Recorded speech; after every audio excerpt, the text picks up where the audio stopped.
ओम पंचाधिकशतमोऽध्याय। कालकवृक्षीय मुनि के द्वारा गए हुए राज्य की प्राप्ति के लिए विभिन्न उपायों का वर्णन। मुनि ने कहा, राजकुमार, यदि तुम अपने में कुछ पुरुषार्थ देखते हो तो मैं तुम्हें राज्य की प्राप्ति के लिए एक नीति बता रहा हूँ। 1. यदि तुम उसे कार्य रूप में परिणत कर सको, उसके अनुसार ही सारा कार्य करो, तो मैं उस नीति का यथार्थ रूप से वर्णन करता हूँ। तुम वह सब पूर्ण रूप से सुनो। 2.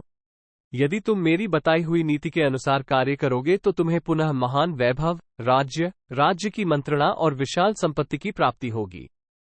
राजन, यदि मेरी यह बात तुम्हें रुचती हो तो फिर से कहो, क्या मैं तुमसे इस विषय का वर्णन करूं? 3. राजा ने कहा, प्रभु, आप अवश्य उस नीति का वर्णन करें। मैं आपकी शरण में आया हूं। आपके साथ जो समागम प्राप्त हुआ है, यह आज व्यर्थ न हो। 4. मुनि ने कहा, राजन, तुम दंभ, काम, क्रोध, हर्ष और भय को त्याग कर हाथ जोड़, मस्तक झुकाकर शत्रुओं की भी सेवा करो। 5. तुम पवित्र व्यवहार और उत्तम कर्म द्वारा अपने प्रति विदेहराज का विश्वास उत्पन्न करो। विदेहराज सत्य प्रतिज्ञ हैं, अतः वे तुम्हें अवश्य धन प्रदान करेंगे। यदि ऐसा हुआ तो तुम समस्त प्राणियों के लिए प्रमाणभूत, विश्वासपात्र तथा राजा की दाहिनी बांह हो जाओगे। 6. 7. फिर तो तुम्हें बहुत से शुद्ध हृदय वाले, दुर्व्यसनों से रहित तथा उत्साही सहायक मिल जाएंगे। जो मनुष्य शास्त्र के अनुकूल आचरण करता हुआ अपने मन और इंद्रियों को वश में रखता है, वो अपना तो उद्धार करता ही है, प्रजा को भी प्रसन्न कर लेता है। 8. राजा जनक बड़े धीर और श्री संपन्न हैं। जब वे तुम्हारा सत्कार करेंगे, तब सभी लोगों के विश्वास पात्र होकर तुम अत्यंत गौरवान्वित हो जाओगे।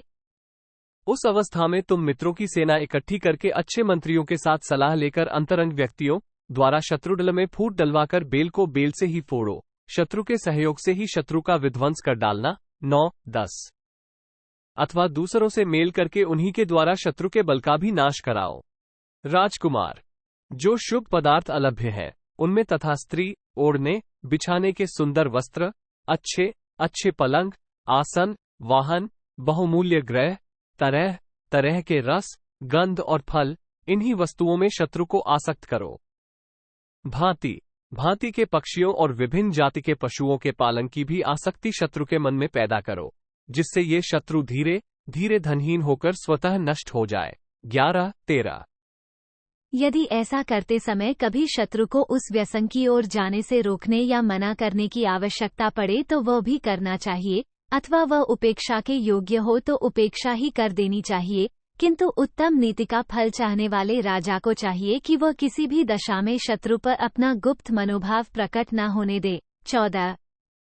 तुम बुद्धिमानों के विश्वासभाजन बनकर अपने महाशत्रु के राज्य में सानंद विचरण करो और कुत्ते, हिरन तथा कौन की तरह चौकन्ने रहकर निरर्थक बर्तावों द्वारा विदेहराज के प्रति मित्र धर्म का पालन करो। जैसे कुत्ते बहुत जागते हैं, उसी तरह शत्रु की गतिविधि को देखने के लिए बराबर जागता रहे।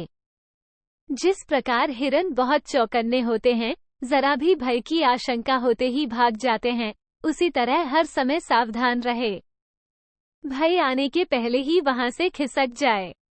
जैसे कौए प्रत्येक मनुष्य की चेष्टा देखते रहते हैं, किसी को हाथ उठाते देख तुरंत उड़ जाते हैं, इसी प्रकार शत्रु की चेष्टा पर सदा दृष्टि रखे।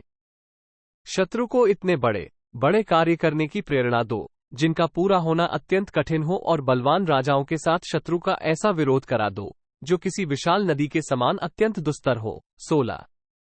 बड़े बड़े बगीचे लगवाकर बहुमूल्य पलंग, बिछौने तथा भोग विलास के अन्य साधनों में खर्च कराकर उसका सारा खजाना खाली करा दो। 17. तुम मिथिला के प्रसिद्ध ब्राह्मणों की प्रशंसा करके उनके द्वारा विदेहराज को बड़े बड़े यज्ञ और दान करने का उपदेश दिलाओ।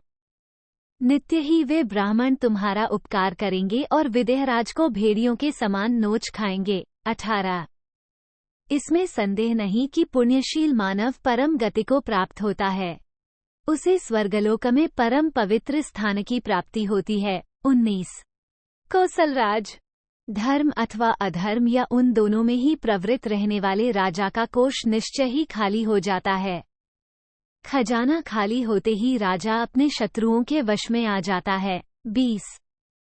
शत्रु के राज्य में जो फल, मूल और खेती आदि हो, उसे गुप्त रूप से नष्ट करा दे। इससे उसके शत्रु प्रसन्न होते हैं। ये कार्य किसी मनुष्य का किया हुआ न बतावे, दैवी घटना कहकर इसका वर्णन करे। 21। इसमें संदेह नहीं कि दैव का मारा हुआ मनुष्य शीघ्र ही नष्ट हो जाता है। हो सके तो शत्रु को विश्वजित नामक यज्ञ में लगा दो और उसके द्वारा दक्षिणारूप में सर्वस्व दान कराकर उसे निर्धन बना दो। 22। इससे तुम्हारा मनोरथ सिद्ध होगा। तदनंतर तुम्हें कष्ट पाते हुए किसी श्रेष्ठ पुरुष की दुरवस्था का और किसी योगधर्म के ज्ञाता पुण्यात्मा पुरुष की महिमा का राजा के सामने वर्णन करना चाहिए, जिससे शत्रु राजा अपने राज्य को त्याग देने की इच्छा करने लगे।